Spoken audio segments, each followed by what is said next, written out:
ట్రస్మా తెలంగాణ రాష్ట్ర అధ్యక్షుడిని. అయితే ఇక్కడ ఏదైతే బబుల్ స్కూల్ ఉందో ఇది గతం కొన్ని సంవత్సరాలు కూడా నడుస్తుంది. పేదలకు అందుబాటులో ఉండి ఈ యొక్క బీదగా ఉన్నటువంటి విద్యార్థులకు చేయూతనిస్తూ ఈ బబుల్ స్కూల్స్ ఇక్కడ అంటే ఒక బడ్జెట్ స్కూల్ ఇది.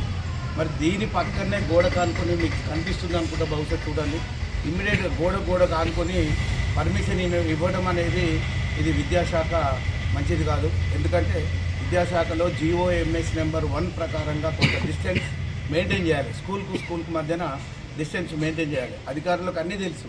ఈ డిస్టెన్స్ ఎందుకు మెయింటైన్ చేయట్లేదు అనేది మేము వారిని ప్రశ్నిస్తున్నాం. అంతేకాకుండా ఈ యొక్క మాస్టర్ మైండ్ స్కూల్ ఏదైతే ఉందో ఇది ఈ 1 కిలోమీటర్లనే 3 స్కూళ్ళని ఎస్టాబ్లిష్ చేయటం అనేది ఇది చాలా తప్పు. ఎందుకంటే బతుకు తెరువు కోసము ఒక విద్యావంతులుగా మేము స్కూళ్ళని పెట్టి కొంతమందిని ఇక్కడ బతికిస్తూ అంటే కొంతమంది విద్యావంతులకు ఇవాళ నిరుద్యోగులైనటువంటి విద్యావంతులకు ఉపాధి కల్పిస్తున్నాయి ఈ బడ్జెట్ స్కూల్ అనేది. కానీ ఈ కార్పొరేట్ స్కూల్ ఏంటంటే వాళ్ళు బడ్జెట్ కాదు, వాళ్ళది ఏంటంటే ఓన్లీ బిజినెస్గా వాళ్ళు తయారు చేస్తూ మరి ఈ యొక్క విద్యా వ్యవస్థను నిర్వీర్యపరుస్తున్నారు. వారికి చేయూతనియటం అనేది ఇది మంచిది కాదు. విద్యా అధికారులు ఎవరైతే ఉన్నారో MUO కానివ్వండి, DO కానివ్వండి, ఈ బబుల్ స్కూల్ పక్కన ఉన్నటువంటి యొక్క మాస్టర్ మైండ్ స్కూల్కు ఏదైతే OP పర్మిషన్ ఇచ్చారో ఇమ్మీడియట్లీ దాన్ని వెనక్కి తీసుకోవాలి. అంతేకాకుండా ETR మాత్రం ఇవ్వకుండా ఉండాలని చెప్పేసి మేము వారికి తెలియజేస్తున్నాం, DO గారికైనా MUO గారికైనా.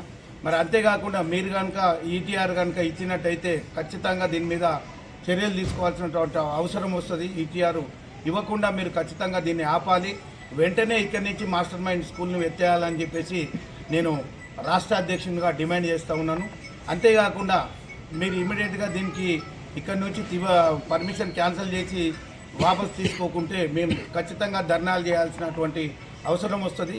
ఇక్కడ బబుల్ స్కూల్లో ఉన్నటువంటి టీచర్స్ ఎవరైతే ఉన్నారో వాళ్ళు కూడా రోడ్డున పడాల్సినటువంటి పరిస్థితి ఏర్పడ్డది. కాబట్టి బడ్జెట్ స్కూళ్ళ పక్కన ఎక్కడ కూడా ఏ ఏరియాలో కూడా బడ్జెట్ స్కూళ్ళ పక్కన పెట్టినటువంటి కార్పొరేట్ స్కూళ్ళకు పర్మిషన్లు ఇవ్వద్దని అందరి DOలకు కూడా నేను తెలియజేస్తూ ముగిస్తున్నాను. జై ట్రస్మా. ఎవరు పట్టించుకోకుండా నిర్లక్ష్యం చేస్తున్నారు. ఖచ్చితంగా ఈ నిర్లక్ష్య ధోరణి విడనాడి ఇమ్మీడియట్గా దీనిపై చర్యలు తీసుకోవాలి. ఇమ్మీడియట్గా పక్కన ఉన్నటువంటి స్కూల్ మాత్రం క్యాన్సిల్ చేయాలని మా ట్రస్మా తరఫున డిమాండ్ చేస్తూ ఉన్నాం. ఇప్పటికి మీ స్కూల్ నుంచి పక్క స్కూల్కి ఎవరైనా వెళ్ళారా మరి? మేడం భాస్కర్ రెడ్డి అండి, తెలంగాణ స్టేట్ స్కూల్స్ అసోసియేషన్ అడ్వైజర్ని. ఇవాళ ఏదైతే తెలంగాణ స్టేట్లో జరుగుతుందో విద్యా వ్యవస్థలో కొన్ని బడ్జెట్ స్కూల్ చిన్న స్కూళ్ళు ఏదైతే నడిపించుకుంటున్నారో 100, 50, 200 మందితోటి వాళ్ళ ఉద్యోగాలు రాక వాళ్ళ బుద్ధి కోసం వాళ్ళకు స్కూల్ పెట్టుకొని ఇంకో 10 మందికి జీవనోపాధి కల్పిస్తూ పెట్టుకున్న దీంట్లో రకరకాల కార్పొరేట్ స్కూళ్ళు వస్తూ ఆ స్కూళ్ళని బడ్జెట్ స్కూల్ అన్నింటినీ మింగేస్తూ ఉన్నాయి. దానికి మద్దతు ఇవ్వాల్సిన సపోర్ట్ చేయాల్సిన అధికారులు ఎవరైతే ఉన్నారో ఆల్రెడీ పర్మిషన్ ఇచ్చిన స్కూళ్ళని పక్కన పెట్టేసి ఆ పర్మిషన్ ఇచ్చిన స్కూల్కు ఆనుకునే పక్క స్కూల్ వేరే స్కూల్ ఏవైతే ఉన్నాయో కార్పొరేట్ స్కూల్ మాస్టర్ మైండ్స్ అని లేకపోతే ఇంకోటని వస్తున్నాయో ఆ వచ్చిన వాటికి ఏ విధంగా పర్మిషన్ ఇస్తున్నారో ఈవెన్ కంప్లైంట్ ఇచ్చిన తర్వాత MUOకు DEOకు మిగతా RJDకి అందరికీ కంప్లైంట్ ఇచ్చిన తర్వాత కూడా ఏ విధంగా పర్మిషన్స్ వస్తున్నాయో అర్థం కాని పరిస్థితి. ఈ విధంగా ఉంటే వీళ్ళందరూ చిన్న స్కూళ్ళను అన్నింటినీ బకాసురుల్లాగా మేసేలాగా ఉన్నారు కార్పొరేట్ స్కూళ్ళు. దాన్ని ఏ విధంగా ఈ విద్యా వ్యవస్థ సపోర్ట్ చేస్తుంది, ఎందుకు సపోర్ట్ చేస్తుంది, దాని వెనకాల ఉన్న తతంగం ఏంటి? ఈ విధంగా ఒకటే విషయం, ఈ విషయం MUO గారికి, DEO గారికి, RJD గారికి, ఇతర ఉన్నతాధికారులకు అందరికీ వీళ్ళు మొరపెట్టుకున్నారు. మా స్కూళ్ళు ఇదైతున్నాయి, మా పక్కన వేరే కార్పొరేట్ స్కూళ్ళు వస్తూ ఉన్నాయి, ఆ స్కూల్ కనీసం 100 గజాల దూరం కాదు పక్క గోడ కానుకొని పెడతా ఉన్నారు. మమ్మల్ని వాళ్ళు ఏ విధంగా అయితే మా పిల్లల్ని మా పేరెంట్స్ని స్కూల్లోకి వస్తుంటే మీకు తక్కువకి ఇస్తాం, 500కే ఇస్తాం, లేకపోతే బస్సు ఫ్రీ ఇస్తాం, ఇంకోటి ఫ్రీ ఇస్తాం రమ్మని చెప్పేసి ఆశ చూపించి ఇంట్లో ఉన్న వాళ్ళందరినీ వాళ్ళు లాక్కుంటున్నారు.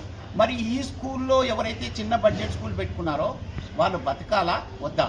వాళ్ళ దగ్గర పనిచేస్తున్న స్కూల్ ఉపాధ్యాయులు ఉండాలా వద్దా? ఈ విధంగా అయితే మొత్తం విద్యా వ్యవస్థ నాశనం అవుతుంది.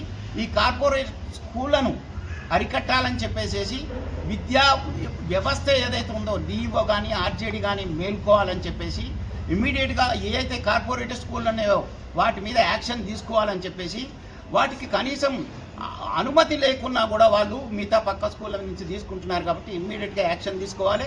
తీసుకోనట్టయితే ఇంకొక విషయం కూడా చెప్తా ఉన్నాం, వాళ్ళ మీద కూడా కోర్టులో కేసులు వేసి డిఓని ఆర్జేడీని మిగతా వాళ్ళని కూడా మేము కోర్టుకు ఈడుస్తామని చెప్పేసి వార్నింగ్ ఇస్తా ఉన్నాం.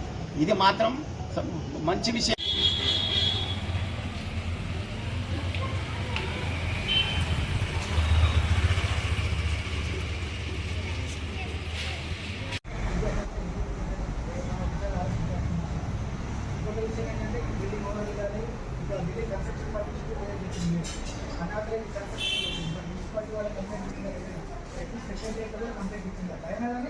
ఏ డిపార్ట్మెంట్ నుంచి ఏ యాక్షన్ పడుతుంది సమాజం డిపార్ట్మెంట్ ఏం చేస్తుంది